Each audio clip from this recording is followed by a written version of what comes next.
Is your small business growing?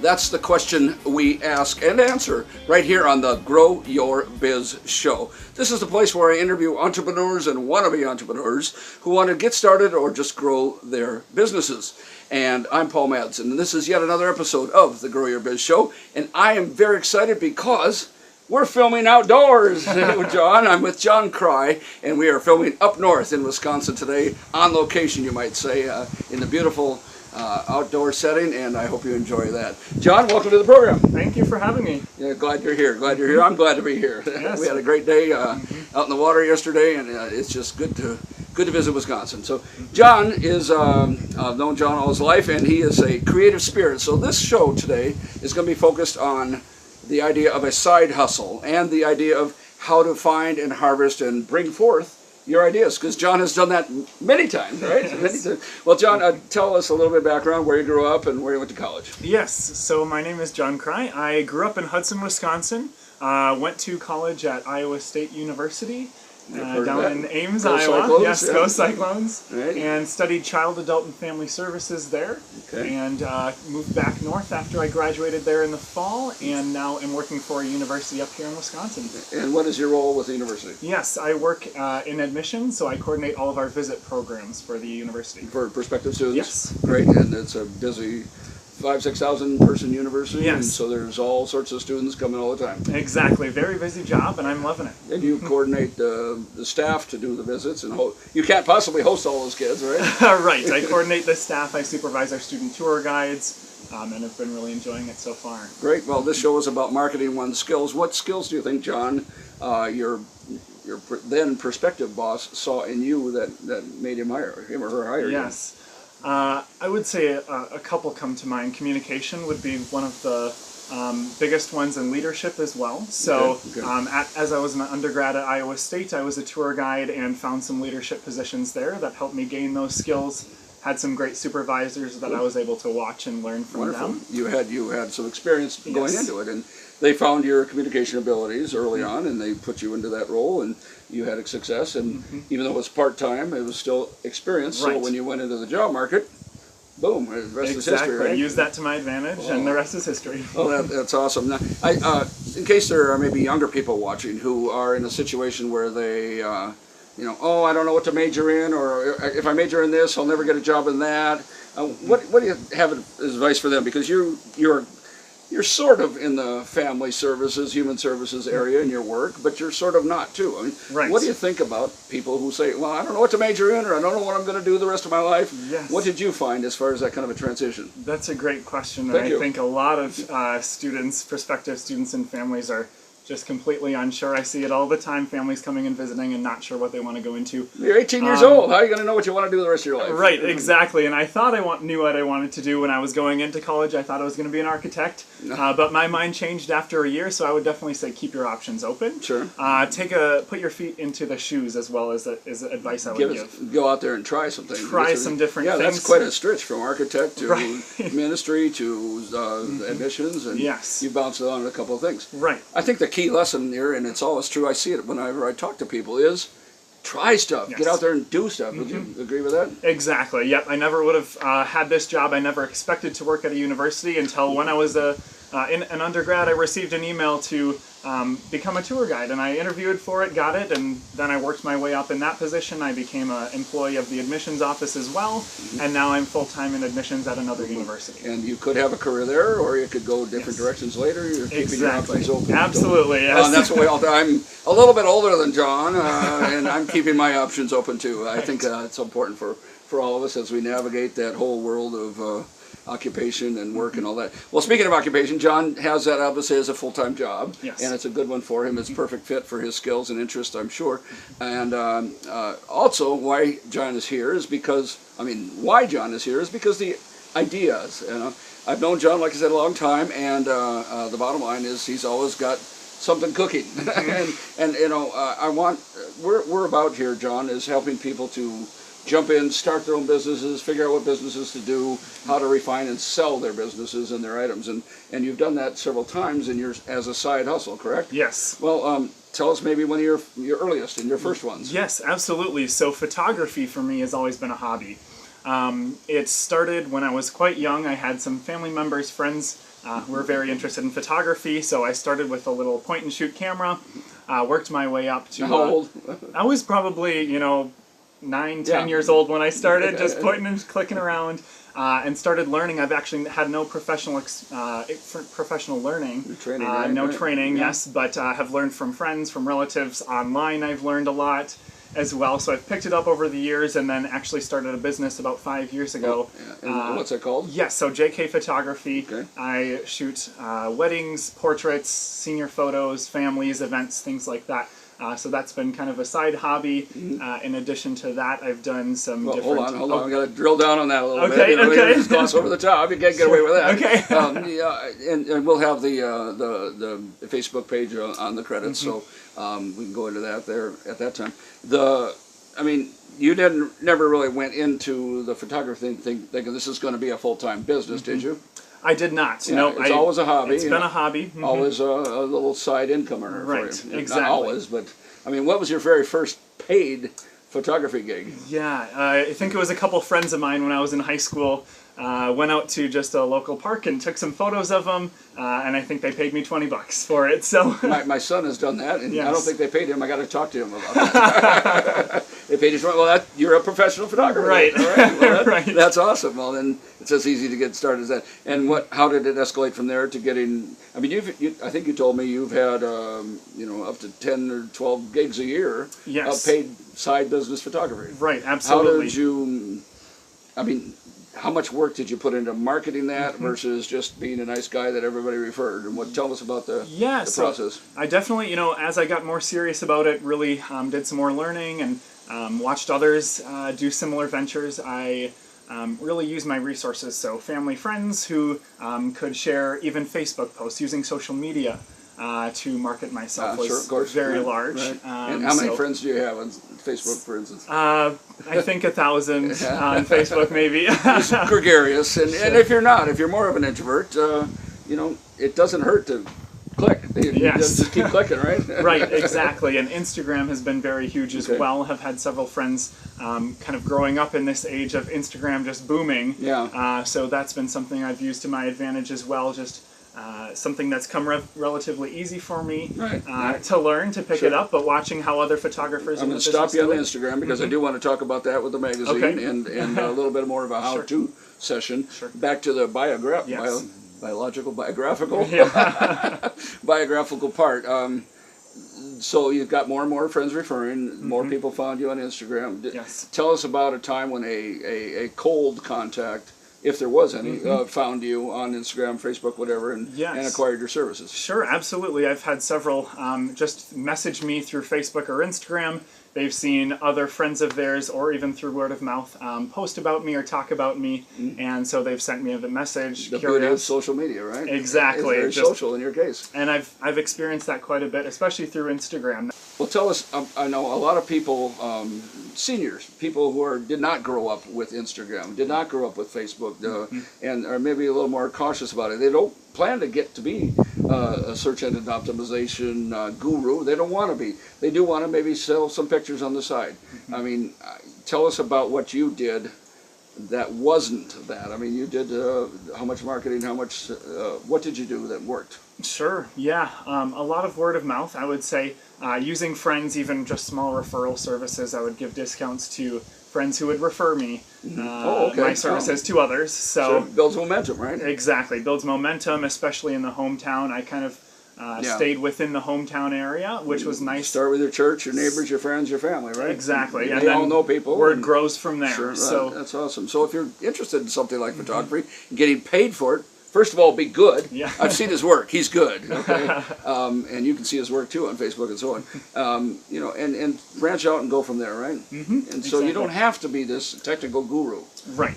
But you do have to take what action. Take action. Ask friends. A lot of it was just learning from others. How did you do this? How have you grown your business? Things like that. Well, that's the key, is to be open, and hopefully we'll inspire some people through the broadcast of taking action, doing that themselves.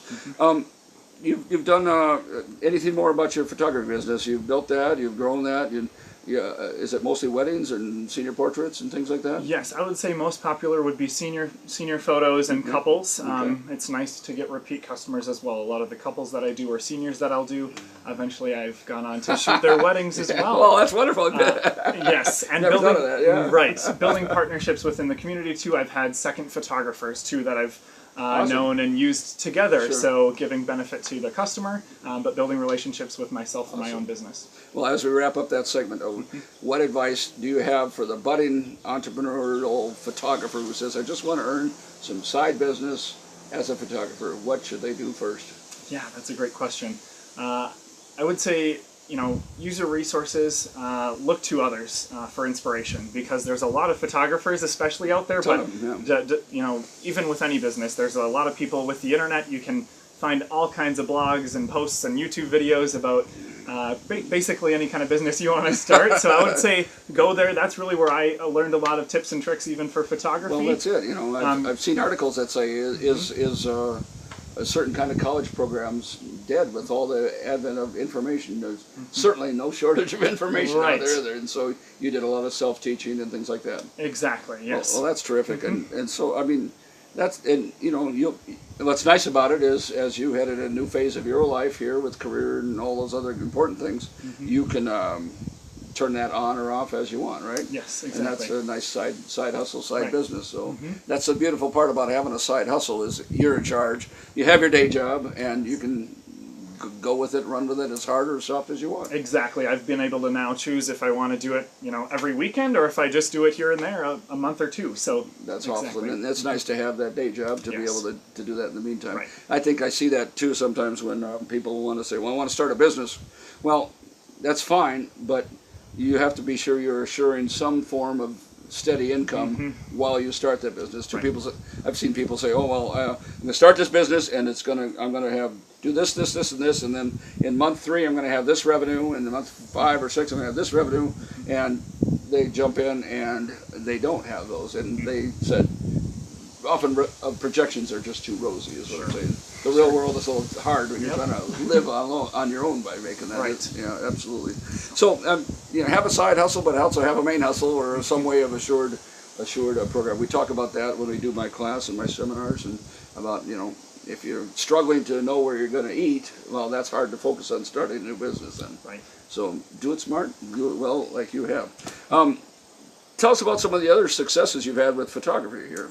Yes, so other ventures that I've taken on through just connections that I've made, a lot through Instagram even, would be shooting for magazines as well as different companies. So what does that mean? To start off with, I'll start with the magazines here. I've actually got a couple of the magazines. Both of these covers, I shot these images, and I've also got some photos inside these magazines. Lake Time magazine is a magazine based out of Minnesota, kind of an outdoorsy, cabin-y style magazine. So both of those shots I took myself, and I actually first made the cover. Yes. Now the interesting story here, and the logs and the snow. Yes. The interesting story is you did not go shopping to them.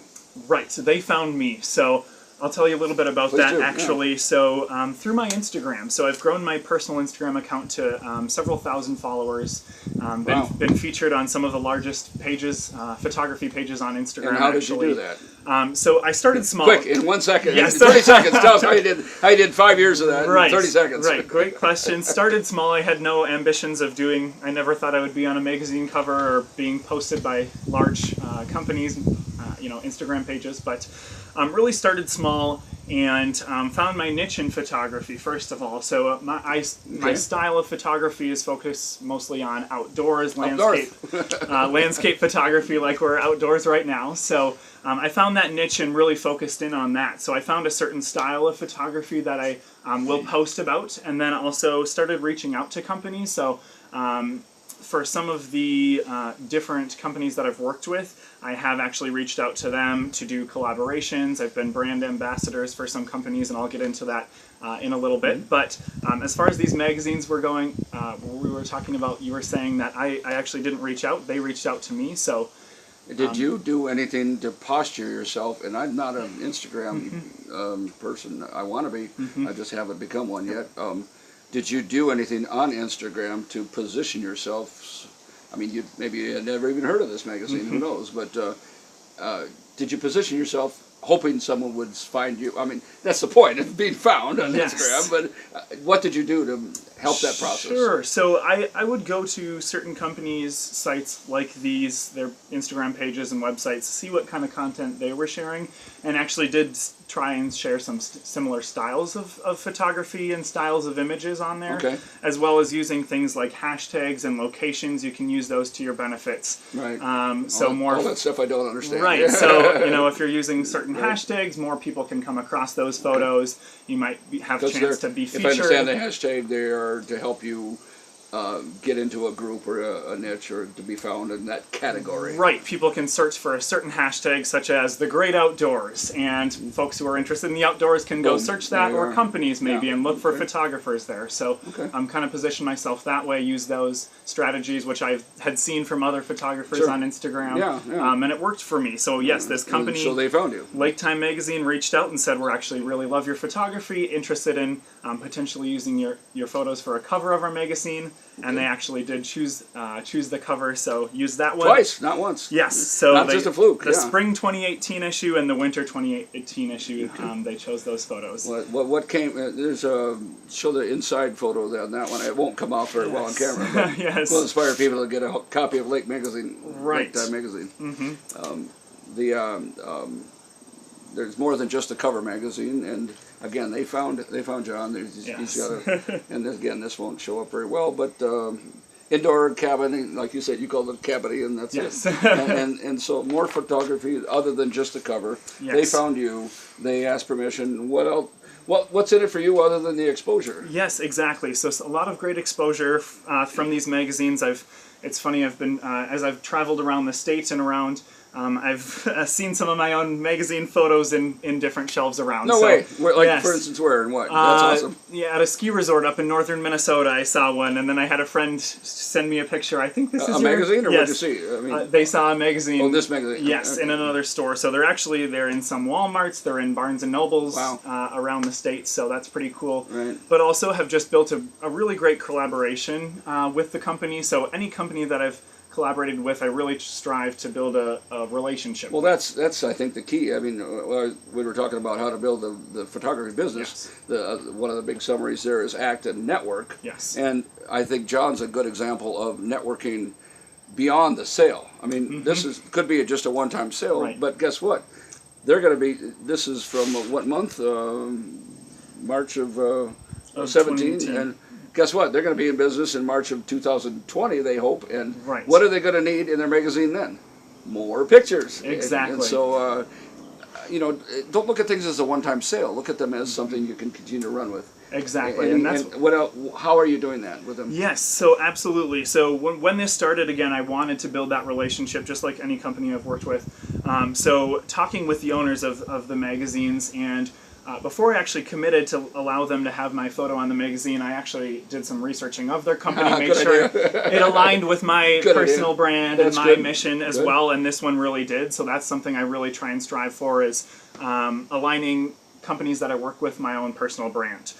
So with this company specifically, I'm going to interrupt. What is your personal brand? Yeah, I would say for me it's outdoorsy. From a photography standpoint. From a photography standpoint, it's outdoorsy. It's full of nature. It's adventureful. Sure. But also, I would say, just in a more general sense, not necessarily photography, very relational. So I'm a people person. That's what I do with my job. But with any company that I work with, I talk with the folks that I'm working with. I make sure they're collaborating with me well. That my it's all about the relationship and continuing and going and running with that. And knowing you, that's not a surprise at all. Right. So that's great. What else came to you other than the ongoing future work, perhaps? Yes. Did they give you any any swag, any bumps, right, any they perks? did. So with this company as well, after I'd been featured on these magazines, continued to talk with the owners. I've become pretty good friends actually with them. Good. And so they've sent me some of their gear. They have actually opened up some stores around the state. So they've sent me some gear. I've photographed the gear for them, so they're using those photos on their website. Awesome. They've offered me collaborations such as the use of specific spaces in the state that they might have access to because of their company. Locations and things. Locations for Awesome. photography shoots, Yeah. things like that. So there's been a lot of It all extra just kind of benefits. builds, doesn't it? Yeah, that I and didn't who knows expect. where? I mean, they're not the only outdoorsy magazine. Who knows what Not else at could all. happen with that? Right, exactly. And, you know, that's a wonderful side hustle Yes. to grow and nurture. That's, Exactly. That's fantastic.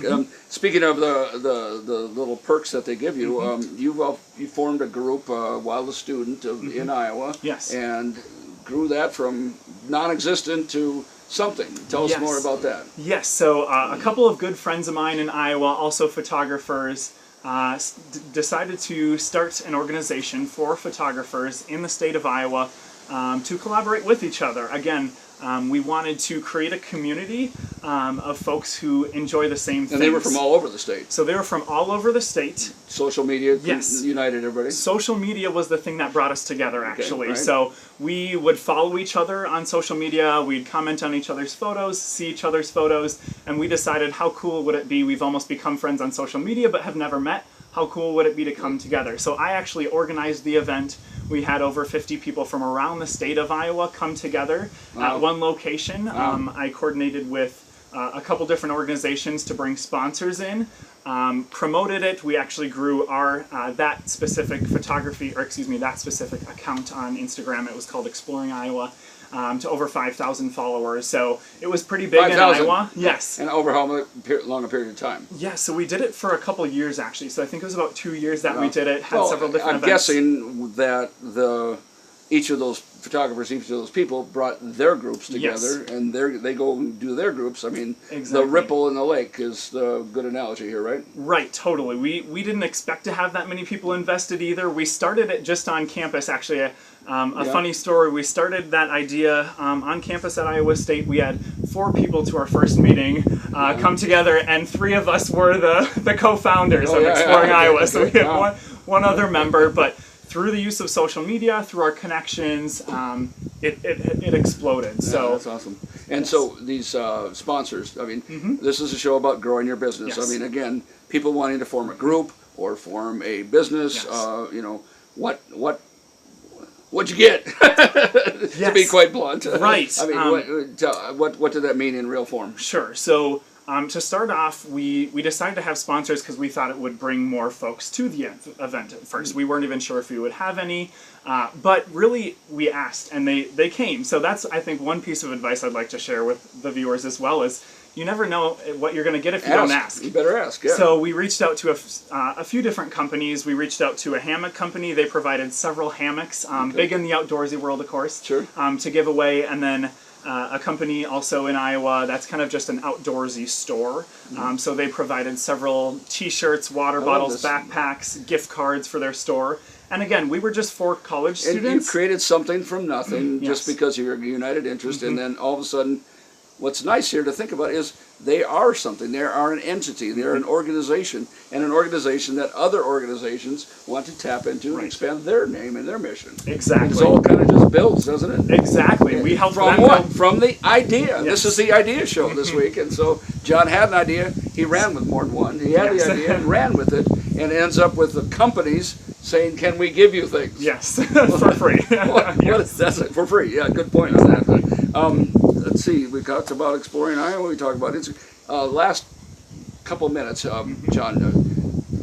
I'm a photographer. I'm a TV talk show person. I'm a bicycle enthusiast. Whatever. I want to do something in my niche and make some money out of it.